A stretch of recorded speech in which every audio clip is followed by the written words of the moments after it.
नमस्कार दोस्तों। तो आज के दिन मार्केट ने रिकवरी शो की और 26,000 के ऊपर ही क्लोजिंग हमें मिलते हुए नजर आई है। अब इसके पीछे का क्या रीजन है उसके बारे में बात कर लेते हैं। देखिए रिसेंटली हमें यहाँ पर क्या चीज़ें बनते हुए नजर आई हैं, स्पेशली अगर हम इंडिया के चीफ इकोनॉमिक एडवाइजर की बात करें। अब देखिए यहाँ पर क्या सिचुएशन हमें देखने को मिल जा रही है। जो इंडिया और यूएसए की टैरिफ डील है उस पर हमें बहुत बड़ी अपडेट सुनने को मिलते हुए नजर आई है कि मार्च एंड तक ये जो डील है कंप्लीट हो सकती है। अब इसकी वजह से क्या सिनेरियो बनते हुए नजर आया, मार्केट उसको पॉजिटिव लेकर चलते हुए नजर आई है। लेकिन अगर हम यहाँ पर ओवरऑल सिनेरियो की तरफ बढ़ें, अब इसके पीछे क्या-क्या रीज़न है, कैसे हमें उस चीज़ को लेकर चलना है और क्या-क्या चीज़ें यहाँ पर पैन आउट कर सकती हैं, उसके बारे में बात करें। देखिए फ़र्स्ट ऑफ ऑल जो हमें यहाँ पर ये सिनेरियो देखने को मिल जा रहा है, अब यहाँ पर किस चीज़ के ऊपर फ़ोकस करना है। जो यूएस के ऑफिशियल्स हैं उन्होंने रिसेंटली यहाँ पर इस चीज़ के बारे में अपडेट किया है कि जो इंडिया की मार्केट है अगर उनको एक्सेस मिलता है, बेस्ट एवर अपॉर्च्युनिटी होगी उनके लिए। अब देखिए इसके पीछे का क्या रीज़न है, बिकॉज़ अभी तक के लिए भी अगर हम यहाँ पर इंडिया की बात करें, फॉरेन की कंपनीज़ डायरेक्टली यहाँ पर कोई भी चीज़ को लेकर नहीं आ सकती। उन्हें पहले गवर्नमेंट की अप्रूवल चाहिए रहती है और बहुत सारे ऐसे सेक्टर हैं जहाँ पर फॉरेन की कंपनीज़ को अलाउ नहीं किया जा सकता है। लेकिन अभी के लिए कुछ ऐसी हमें अपडेट सुनने को मिल जा रही है कि जो इंडिया और यूएसए की यहाँ पर टैरिफ डील कंप्लीट होने वाली है, कुछ ऐसे सेक्टर होंगे जहाँ पर फॉरेन की कंपनीज़ को भी अलाउ किया जा सकता है, जिसकी वजह से क्या सिनेरियो बनते हुए नज़र आ रहा है। यूएस के ऑफिशियल इस समय बहुत ज़्यादा खुश हैं। लेकिन अगर हम ओवरऑल सिनेरियो की तरफ बढ़ें, देखिए उन्होंने ये कहा है कि इंडिया को बेस्ट एवर ऑफर दिया गया है। अब देखिए यहाँ पर किस चीज़ के ऊपर हमें फोकस करके चलना है। इंडिया के लिए यूएसए के साथ जो टैरिफ डील है वहाँ पर पेच कहाँ पर अटक रहा है, एग्रीकल्चर सेक्टर पर। देखिए अभी के लिए भी जो एग्रीकल्चर सेक्टर है वहाँ पर इंडिया उस चीज़ को रिफ्यूज़ कर रहा है कि जो फॉरेन की कंपनीज हैं एग्रीकल्चर सेक्टर में आए। अब देखिए जो एग्रीकल्चर सेक्टर से आप कोई भी जुड़े नहीं होंगे, वो यही सोचेंगे कि हाँ यार एग्रीकल्चर तो सेक्टर है, उसमें भी यूएस की कंपनीज को अलाउ कर देना चाहिए सो दैट यहाँ पर अच्छी से अच्छी डील बन सके। लेकिन देखिए जो एग्रीकल्चर सेक्टर है उसके अगर हम ओवरऑल सिनेरियो की तरफ बढ़े, बहुत सारी फैमिलीज उससे जुड़ी होती हैं और कोई भी अगर जो सेंटर में गवर्नमेंट है, चाहे वो कांग्रेस हो बीजेपी हो, अगर वो सत्ता में आती है उस समय वो एग्रीकल्चर सेक्टर को कभी भी छेड़ना नहीं चाहेगी। 2 साल पहले गवर्नमेंट ने उसको छेड़ने की कोशिश की थी, उस समय आपने देखा है क्या हुआ था। तो यहाँ पर क्या सिनेरियो बनते हुए नजर आ रहा है कि जो एग्रीकल्चर सेक्टर है वहाँ पर गवर्नमेंट फॉरेन की कंपनीज को अलाउ नहीं करने वाली है। अगर वो अलाउ भी करती है उस समय भी क्या वहाँ पर डील होती है उसके ऊपर बड़ा फोकस होने वाला है। लेकिन मेरा यहाँ पर क्या मानना है कि जो एग्रीकल्चर सेक्टर है और जो डेयरी सेक्टर है उसमें फॉरेन की कंपनीज की इन्वॉल्वमेंट होने की पॉसिबिलिटी बहुत ज़्यादा कम है, नील के बराबर है। तो यहाँ पर क्या सिनेरियो बनते हुए नजर आएगा कि जो अदर सेक्टर्स हैं वहाँ पर यूएस से अच्छी डील करना चाहेगा। अब इसके ऊपर ये पूरा पेच यहाँ पर अटका हुआ है। जैसे ही इसके बारे में कोई नई अपडेट आती है वो तो चलिए हम डिस्कस करेंगे ही। अब देखिए इसकी वजह से क्या सिनेरियो हमें देखने को मिल जा रहा है। अगर हम डेली टाइम फ्रेम की तरफ बढ़ें तो डेली टाइम फ्रेम में मार्केट यहाँ पर सपोर्ट लेते हुए नजर आ रही है, बिकॉज अपडेट ही कुछ ऐसी है। अगर यूएस और इंडिया की यहाँ पर टैरिफ डील कंप्लीट हो जाती है उस समय जो मार्केट कंटिन्यूसली इसी जोन में मूव करते हुए नजर आ रही है, यहाँ से ब्रेक करने की कोशिश करने वाली है। अब मार्केट में यहाँ पर और क्या सिनेरियो बन सकता है उसके बारे में बात करेंगे। लेकिन अगर हम यहाँ पर एफआईज के डाटा की बात करें, देखिए एफआईज कंटिन्यूसली यहाँ पर रेड में डाटा शो कर रहे हैं, डीएस की तरफ से हमें ग्रीन में डाटा शो करते हुए देखने को मिल जा रहा है। लेकिन देखिए डीएस की भी कुछ लिमिटेशन है। अगर म्यूचुअल फंड यहाँ पर लिक्विडिटी को इंजेक्ट नहीं करेगा उस समय डीआई से बड़ा नंबर कहां से शो कर पाएंगे। देखिए म्यूचुअल फंड में लिक्विडिटी आती है लोगों की तरफ से, लेकिन वो हर साल नहीं आती है। जब मार्केट में फियर बढ़ता है उस समय लिक्विडिटी बाहर भी जाती है। तो उस समय अगर डीआईस के नंबर यहाँ पर ग्रीन में नहीं शो होंगे, रेड में शो होते हैं, तो उस समय अगर एफआईस भी सेलिंग ही करते हुए नजर आएंगे, रेड में डाटा शो करेंगे, तो मार्केट उसको सस्टेन नहीं कर पाएगी। अब एफआईस कब ग्रीन में डाटा शो कर सकते हैं उसके बारे में हम पहले भी डिस्कस कर चुके हैं कि अगर इंडिया और यूएसए की टैरिफ डील कंप्लीट हो जाती है उस समय एफआईज यहाँ पर ग्रीन में डाटा शो करते हुए नजर आएंगे। अब यहाँ पर ये देखना बहुत ज़्यादा इंपॉर्टेंट होने वाला है, बिकॉज मार्केट ने रिकवरी शो की है, तो यहाँ पर एफआईज का डाटा कैसे आता है। अगर एफआईज ग्रीन में डाटा शो करते हैं, there is a higher possibility कि मार्केट यहाँ पर सस्टेन तो करेगी, उसके बाद यहाँ पर मोमेंटम भी शो कर सकती है, ऑल टाइम जो हाई है उसको भी ब्रेक करने की कोशिश कर सकती है। बट अगर हम ओवरऑल सिनेरियो की तरफ बढ़ें, लेकिन वीडियो में आगे बढ़ने से पहले वीडियो को लाइक करते जो जाएगा, जो भी आपके कमेंट्स रहते हैं मैं सब कमेंट्स यहाँ पर पढ़ता हूँ। एंड मेक श्योर कीजिएगा चैनल को सब्सक्राइब भी जरूर कर लीजिएगा और बेल को और रखिएगा सो दैट आप यहाँ पर कोई वीडियो मिस ना कर पाएं।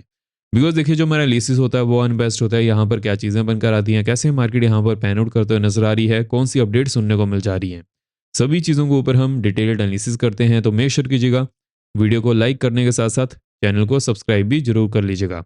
अब देखिए यहाँ पर कौन सी चीज़ें पैन आउट करते हुए नजर आ रही हैं उसके बारे में बात कर लेते हैं, स्पेशली अगर हम यहाँ पर यूएस मार्केट की तरफ बढ़ें। देखिए जैसे कि यूएस मार्केट में डाटा कंटिन्यूसली आते हुए नजर आ रहे हैं। जब गवर्नमेंट शटडाउन था उस समय डाटा नहीं आ रहे थे, लेकिन अभी के लिए फिर से यहाँ पर डाटा आना शुरू हो चुके हैं।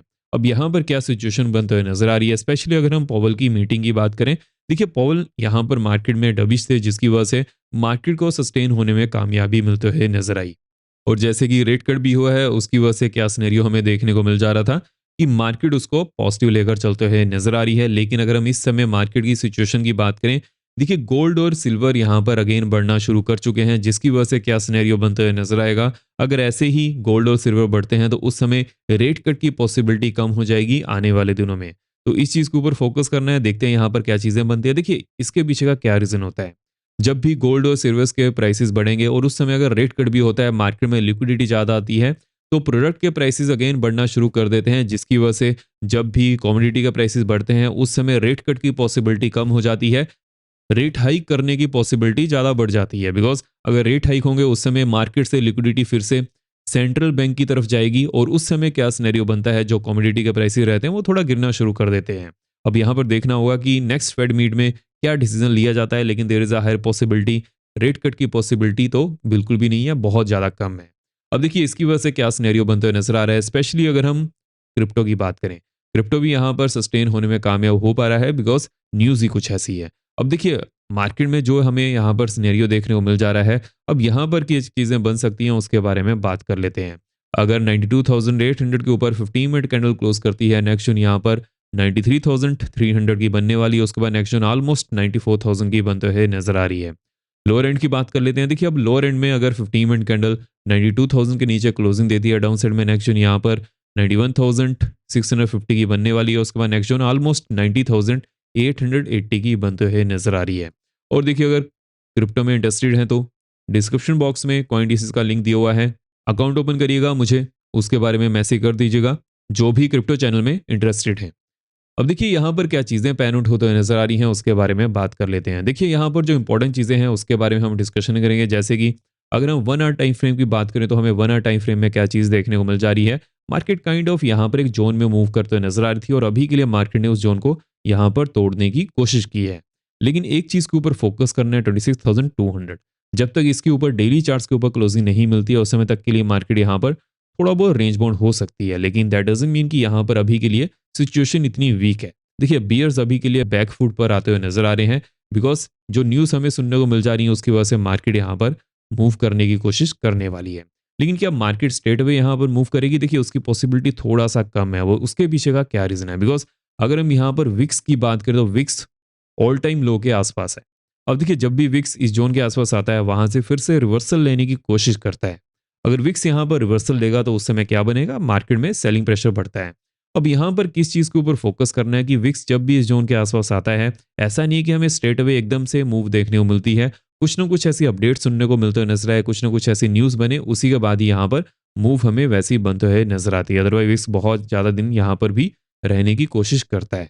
तो यहाँ पर किस चीज़ के ऊपर फोकस करना है, अभी के लिए जो इंपॉर्टेंट हमें यहाँ पर न्यूज़ सुनने को मिल सकती है, स्पेशली मान लीजिए कि यहाँ पर जो इंडिया और यूएसए की टैरिफ डील है वो इंडिया के फेवर में नहीं जाती है तो उस समय विक्स बढ़ने वाला है। लेकिन अगर वो यूएसए के फेवर में नहीं जाती तो उस समय विक्स तो थोड़ा बहुत बढ़ेगा, लेकिन इंडिया के लिए बेटर सिचुएशन बनेगा, इकोनॉमी उसको पॉजिटिव लेकर चलने वाली है। लेकिन अब यहाँ पर जिस चीज़ के ऊपर हमें फोकस करना है, स्पेशली जो टैरिफ डील है उसके ऊपर तो हम फोकस करेंगे ही, बट ट्रंप के आए दिन बयान चेंज होते रहते हैं, उसके ऊपर भी फोकस करना पड़ेगा। उसकी वजह से भी विक्स में हमें यहाँ पर स्पाइक देखने को मिल सकती है।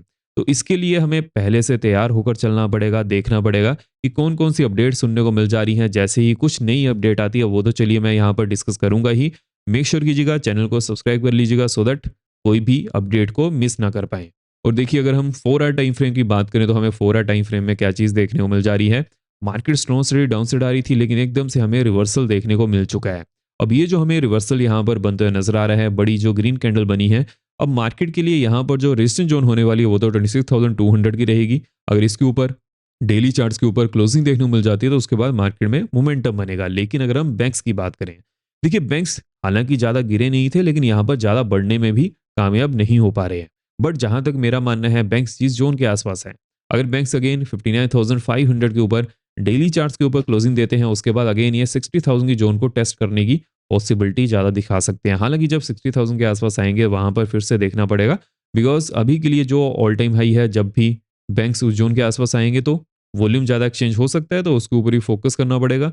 लेकिन अगर यहाँ पर कुछ नई अपडेट आती है वो तो चलिए हम डिस्कस करेंगे ही।